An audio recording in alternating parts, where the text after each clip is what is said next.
Hello once again, good people of the internet, and welcome to update number 2 for Super Orchard Defender, my entry for the GMC Jam number 11.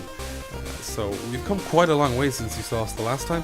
Things that we've got working, an example would be the slimes seek out the tree that you're trying to defend. Previously they're just wandering around randomly, as you can see them doing on the menu screen here. Also when they hit the tree, we have an apple level, so there's a gauge showing that. And that slightly decreases when slimes hit it, so if you get loads of slimes hitting the tree, then your apples are going to go down, because they're pretty much eating the apples before you can harvest them. We've added lots of various different effects. As you can hear, there's some epic chiptune music in the background, thanks to Rocco W from, I can't remember the name of the place, but I'll include a link.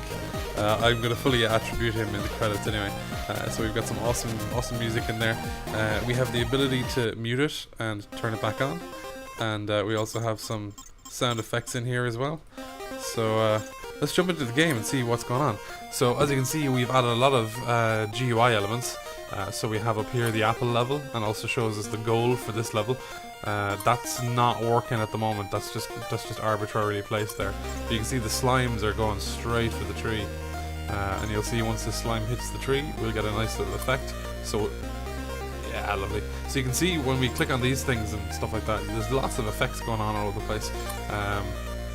And it's just something I was messing around with, and it seemed really cool. We've got a timer going on here showing us how much time we have left in this level. So once you reach the timer, if you've reached the goal, you won the level and you can move on to the next one. If not, unfortunately, you lose that level and you gotta try again. So we have items randomly spawning in here that I'm just picking up.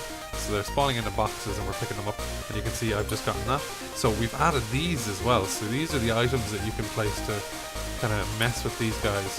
And one really cool one that kind of developed as we were going was the sheep.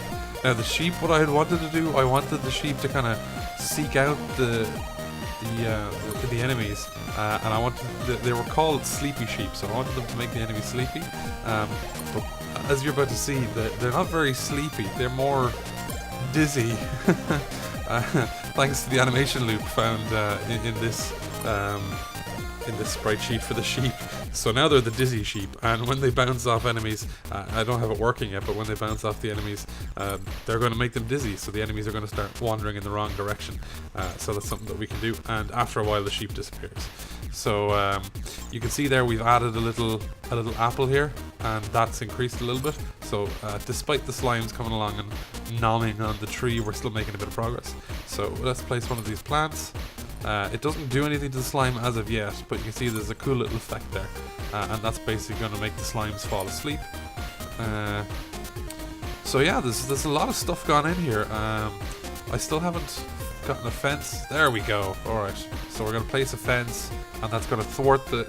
There we go.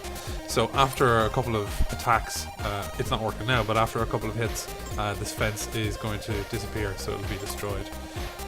So yeah, the tree is slowly gathering fruits, despite the best intentions of the slimes.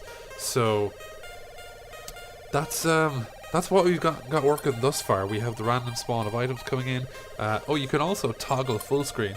So I have this little button over here. I'm gonna make it a bit more obvious when I can, but this is the full screen toggle. So because I didn't want loads of elaborate menus and stuff like that, I kept the GUI elements, the GUI elements, pretty much on screen at all times. So you have the full screen toggle here the whole time, and you have the music toggle here the whole time as well. It saves having to create a menu and worry about transitions between menus and stuff like that. I can if I want to. I'm just going to press escape. I'm going to jump back to the menu. I still have to make a level select, and I still have to make the other levels. As you can see, we have one here in the background, so I can use that as a sample level, so that'll be pretty cool. But yeah, that's what we've got working thus far.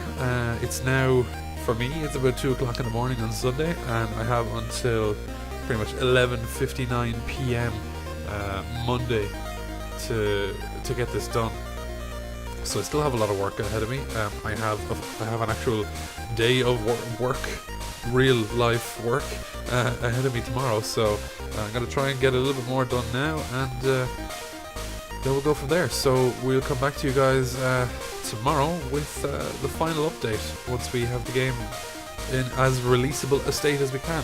So thanks once again for coming along, guys, and we'll talk to you again.